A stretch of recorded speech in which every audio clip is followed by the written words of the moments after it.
As a day one Apex player, I can only remember a few times where we have had as big of a meta shift as we have had here for Season 14 of Apex Legends. There's 22 legends, a lot to rank, a lot to talk about. Let's jump right into it.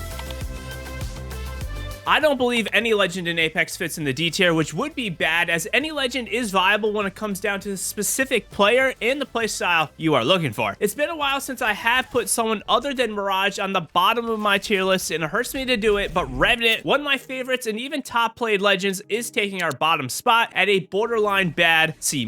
When you can use Revenant's passive of higher climbing infights, it's actually pretty awesome, but the premier maps being Stormpoint and Kings Canyon for this season definitely hurts his overall power, as these maps really do not provide that many opportunities for you to actually use the passive, which is unfortunate. The tactical, in my opinion, is the only thing carrying him out of D tier. This ability is probably one of the most slept on abilities in Apex, as it can solely shut down nearly every top tier picked legend. The biggest problem with Revenant is that he really provides no team utility, and while he can use that death totem, I find that unless you are running with a very specific squad makeup, this ability is pretty terrible. Revenant is also an absolute unit.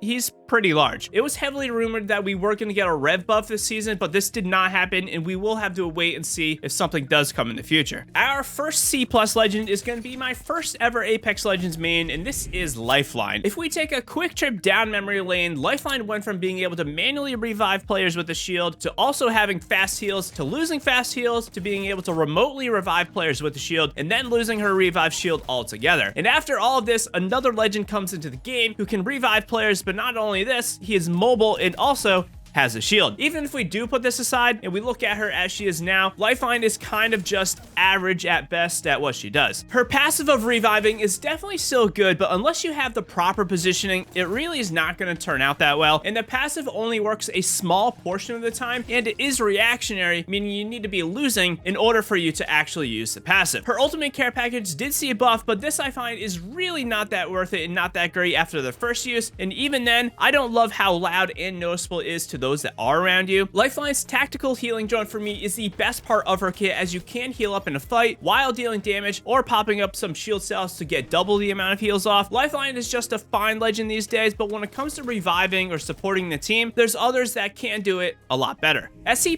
we have Mirage, which does actually move him up a couple spots from last season. He had a small buff to help him counter Seer and ulting Valkyries, but since this is such a specific counter to a couple legends, it's semi-forgettable for me. Mirage's passive continues to lose some steam, since there is just straight up better reviving legends in Apex, and I find the amount of times where you can invis revive someone and actually having it be worth it extremely low. Mirage's tactical decoy I think is one of the weaker parts of his kit. Yes, you can use it to quickly fool enemies in fights or get recon as to where players are, but I find the tactical is mega underwhelming when you are comparing it to a lot of the other abilities in Apex. Mirage is solely carried by his ultimate, which is a beast of an ability if you do use it properly, and Mirage continues to be a lower tier legend because his skill ceiling is dictated by how good other players are, and if you go up against anyone specifically in upper tier lobbies, it's really not going to be that hard to know how to counter him, but he is still an absolute blast to use, and that really is all that matters.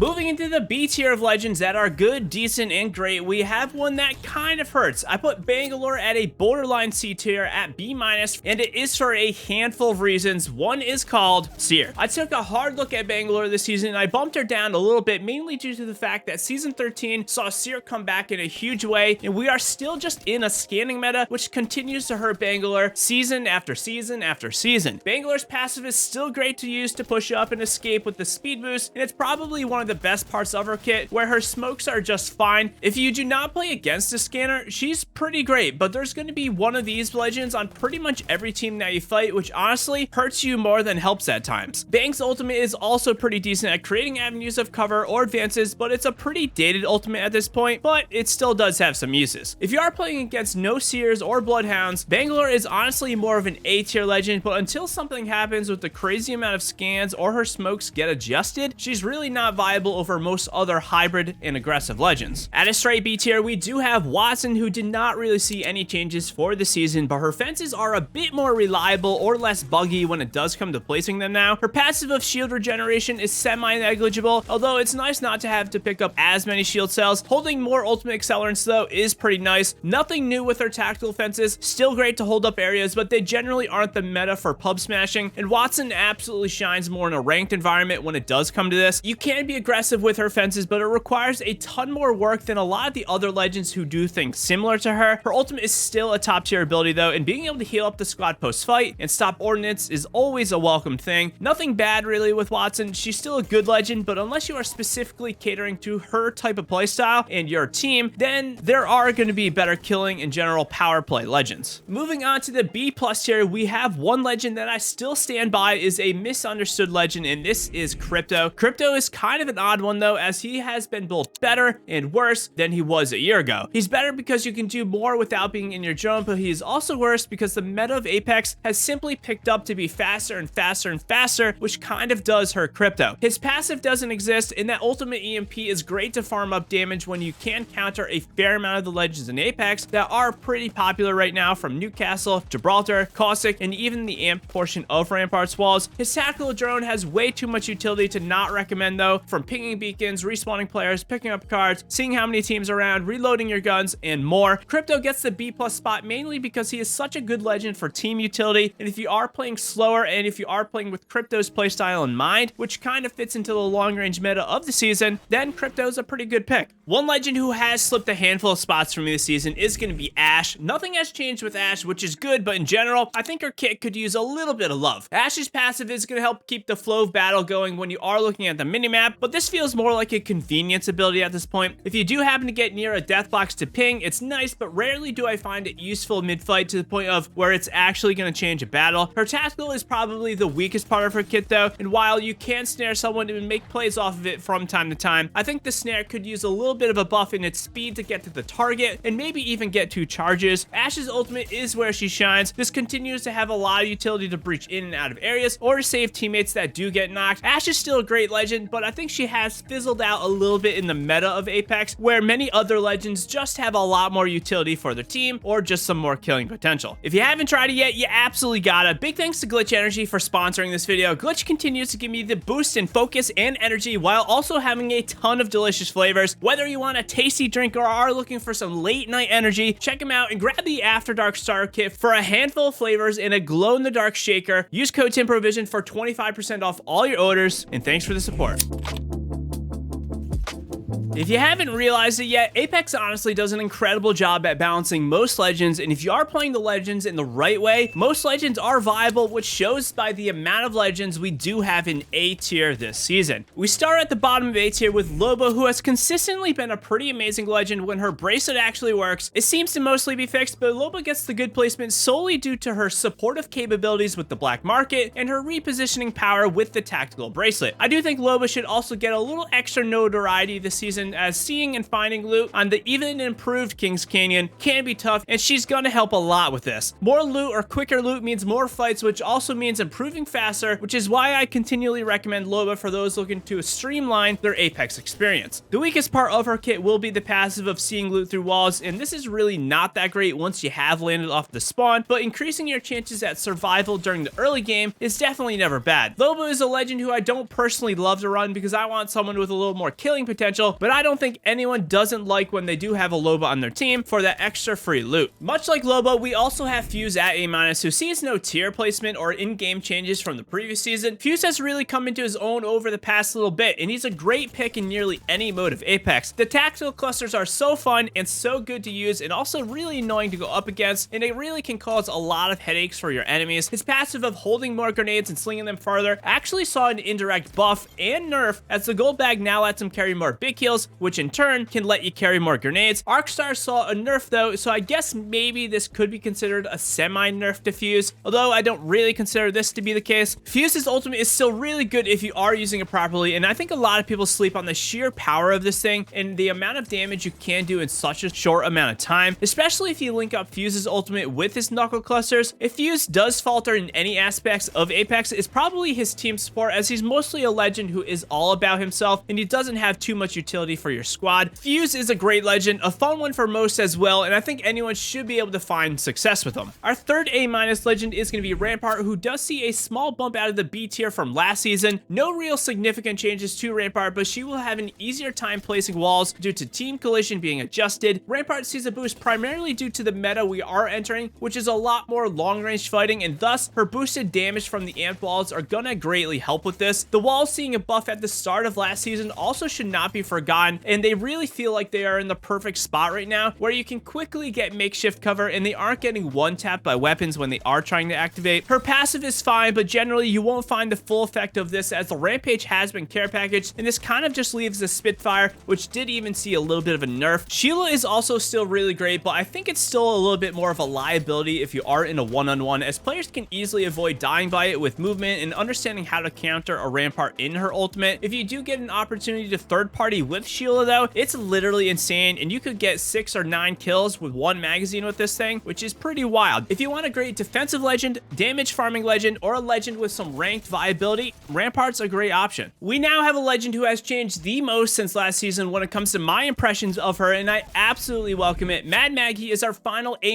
legend, and she has seen quite the turnaround this season. Time will tell as to how high she can potentially get on my list, but for now, she's an incredible legend worthy of your time. My biggest gripe with her previously was just how underwhelming or how bad her ultimate was, and now that this thing goes twice as far and can blow up nearly every defensive ability in Apex, it is such a welcome change. Being able to more readily counter something like Gibraltar's bubble will help her ranked viability, and it's going to increase her killing potential by quite a bit. Her tactical drill has always been a great part of her kit, and the ability to shake enemies and get them away from their cover is a very good thing to have in a game where cover is key, especially during the late game. The drill launches twice as fast now, which I actually don't think is the greatest change ever. I don't think it was really necessary, but Maggie also sees an indirect buff, as the EVE 8 is another shotgun Maggie can now run with to actually get some use from her passive. I think Mad Maggie is a much better ranked pick this season, but she should now have some viability in pubs as well. I definitely recommend giving her a try now. A legend who has slipped some for me is Pathfinder at a straight A tier. My current main, or at least my main for about a year now, has been slightly losing more and more viability as new legends get released and the meta continues to shift in certain ways. Pathfinder is an archaic legend at this point whose passive is nearly non-existent, and his ultimate zipline is not as good as it once was before we got other movement legends like Valkyrie, Horizon, and even Vantage now with our tactical. The zipline is still good, but it could maybe use a little distance or traveling speed buff. Pathfinder is solely carried by his tactical grapple, which continues to be one of the highest skill ceiling abilities in the game that can be used for nearly every type of fight, from getting height, pushing a team, escaping, or closing the distance on someone running away. This ability kind of can do it all. I also think that one of the maps being King's Canyon, at least for the start of Season 14, helps Pathfinder, as the grapple is really good on KC. Another thing that I think I am starting to notice more and more is just how beamable Pathfinder is, as he's really quite large. I think Pathfinder is still an incredible legend, so don't get me wrong, he's just a little bit dated at this point. I also slot Apex Legends Season 14's newest legend, Vantage, at A tier. I can't remember a time where Legend was released and people have been on such polar opposites, which makes me kind of believe she is somewhere in the middle between really bad and literally just top tier insane. I slot her in the amazing tier for a few reasons, and this starts with her tactical echolocation. The amount of times this ability has been discovered to be used just in a few days is actually kind of wild. Using it to get height, reposition after fight, get away, and reset while popping a battery, an aggressive play by closing the gap, the list kind of just goes on and on and on. It does feel semi-slow at times, but I think this makes it a little bit more balanced. I think we will find that Vantage's passive of the increased intel is a very nice thing to have when it comes to understanding if the team is actually pushable. Being able to tell the rarity of a squad's armor, or even better, if the players are down, is pretty crazy. Being able to tell the rarity of a squad's armor, and even better, if they are down a player, it's pretty nuts. Vantage's ultimate I am somewhat in the middle on. The damage it does is good, and I like that you can get one round at a time. This means you can use this thing a ton every match, which is pretty cool. I personally think the ability is better to almost open a fight with it by tagging an enemy or two and then pushing in with your guns, or at least swapping to a mid-range gun like a 301 so you can conserve your ultimate ammo. though. I do think she's more of a casual pubber legend, and we could see her slip in either direction as the season goes on. She definitely is not bad, as any legend with movement in Apex is usually pretty good. We've got a few legends at a borderline S tier, meaning they are at the top of the amazing tier. Octane is the first A+